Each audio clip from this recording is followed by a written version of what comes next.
सवाल है। इर्तिदाद के जो मामलात बढ़ रहे देखिए हैं उसमें आपका क्या कहना है कि इसकी रोकथाम कैसे हो सकती है और इसकी वजूहात क्या है? बहुत सारे उलमा इस पर अपने दर्द का इजहार भी करते हैं और तन्हाई में मैं समझता हूँ वो रोते भी हैं, उनका दिल रोता है जब सोचते हैं, और हर अहले दिल इस बात को सुनकर उसका दिल रोता है।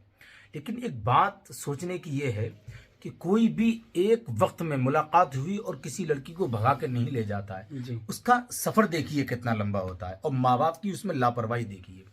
पहले मुलाकात होती है, मुलाकात होने के बाद में वो मुलाकात बेतकल्लुफी में तब्दील होती है।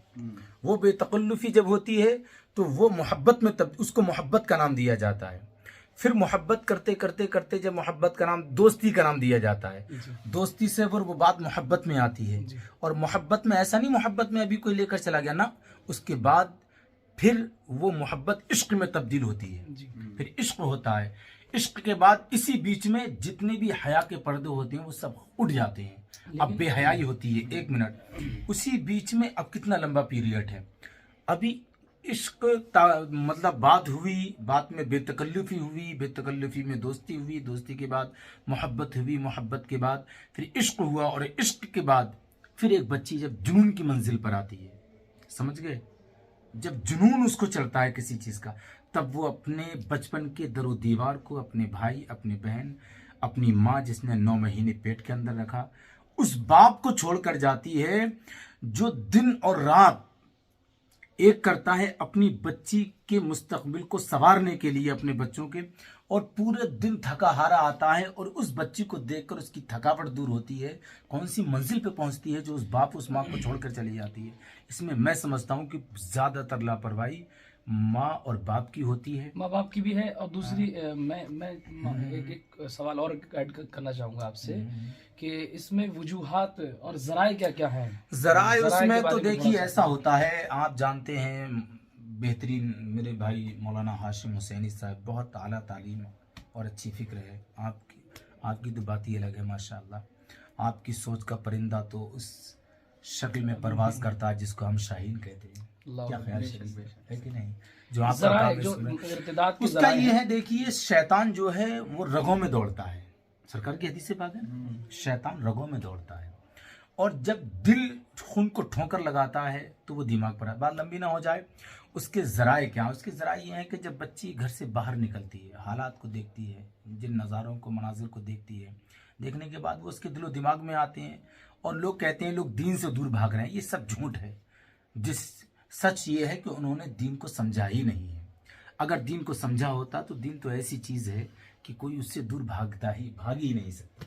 क्या ख्याल है? अब जाते हैं जैसे कॉलेजेस हैं, मेन चीज है जो कोचिंग सेंटर हैं, कोचिंग सेंटर, कॉलेजेस वगैरह हैं, कोचिंग सेंटर हैं, और उसके बाद जो माहौल है मोबाइल, हाँ मोबाइल तो है ही, खैर वो तो मोबाइल तो बहुत ही खतरनाक जरिया है, पूरा रोल मोबाइल ही का है। लेकिन घर से बाहर आने के बाद में माँ बाप समझते हैं बच्ची पढ़ रही है, पढ़ती है बच्ची, खैर वो तो अलग मैटर है, लेकिन उधर पूरी प्लानिंग है उधर बच्चियों को उस सेट में लाना। वरना हमने ये देखा है कि 100 बच्चियां जा रही हैं मुसलमानों की, तो ये भी एक पैगाम है बच्चियों के लिए कि उसमें से 95% लड़कियां मुसलमानों की 4 साल के बाद या तो किसी कोटे पे बिकती हैं, या किसी कुएं में उनकी लाश मिलती है, या किसी जंगल में मिलती है, और ये सोशल मीडिया के जरिए से हम तक पहुंचता है। वरना हकीकत मीडिया उसको दिखाती नहीं, उधर मोहब्बत नहीं, जो काम प्लानिंग से होता है तो वो सिर्फ प्लानिंग होती है, मोहब्बत नहीं होती। मोहब्बत प्लानिंग में क्या मतलब है? मोहब्बत सिर्फ दिखावा है, वो दिखावा है, उनको पैसा मिलता है, जैसा कि आजकल सोशल मीडिया के जरिए से हम लोगों को पता चलता है। लेकिन 95% लड़कियों का हाल ये है कि 3 साल के बाद, 4 साल के बाद सुनने को मिलता है उनकी लाश वहां पड़ी है, उनको छोड़ दिया। कुछ घर वाले कबूल करते हैं तो ठीक है, घर में आ गई, वरना घर वालों ने कबूल नहीं किया तो किसी कोटे की नजर ये चीजें तो सोशल मीडिया बहुत अच्छी आ रही है, लेकिन सोशल मीडिया के जरिए से आ रही है। बाकायदा तौर से चैनल वगैरह इसको नहीं दिखाते हैं, ठीक है, वो तो नहीं। अब सोशल मीडिया से जो जुड़े हुए रहते हैं, अब गांव देहात में कहाँ जानते हैं सोशल मीडिया वगैरह। आज भी बहुत सारे गांव ऐसे हैं जहाँ नहीं जानते, लेकिन ये एक बहुत बड़ा दुख और दर्द की बात है। तो इसकी रोकथाम जैसे एक तो माँ बाप को तवज्जो दे करके हो सकती है कि कोशिश हो माँ बाप तवज्जो दें, दूसरा अपने लर्निंग सेंटर, कोचिंग सेंटर उसकी होने चाहिए। सबसे बड़ी रोकथाम की शुरू मेरे ख्याल से, भाई मेरे ख्याल से आला दूसरों के ख्याल हो सकते हैं, कंप्लीट तो नहीं कह सकता। मेरा अपना ख्याल ये है कि माँ बाप को बच्चों के साथ दोस्तों की तरह रहना चाहिए, उनसे हर दुख दर्द को शेयर करना चाहिए, जानकारी रहनी चाहिए बच्चा कहाँ जा रहा है, कहाँ आ रहा है, कहाँ उठ रहा है, ये सारी है नहीं।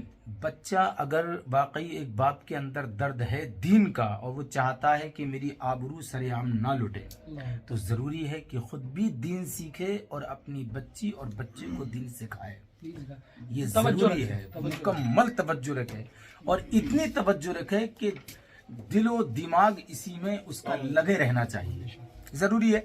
और भी बहुत सारे मामलात हैं, मुझसे बेहतर आप लोग जानते हैं माशाल्लाह, लेकिन है बहुत बड़ा ये दुख है और दर्द है। लोग बयान करते हैं तो बहुत सारे लोगों की आंखों में मैंने आंसू भी देखे हैं, लेकिन बहुत सारे बेगैरत बापों को ये तक देखा है कि नहीं हमारी बेटी जो कर रही है वो सही कर रही है, उसकी अपनी जिंदगी है, उसकी अपनी जिंदगी, क्या मतलब है यार अपनी जिंदगी, आजाद ख्याली है, बहुत बुरी आजाद ख्याली है ये।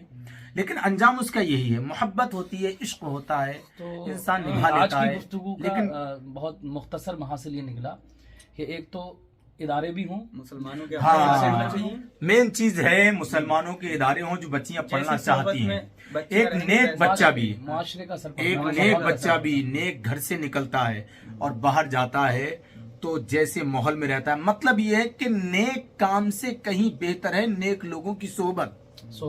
जैसे अमल से कहीं बेहतर है अच्छी नीयत का होना, ऐसे ही है नेक काम से कहीं बेहतर नेक लोगों की सोबत। अब वो अगर बच्चे का घर का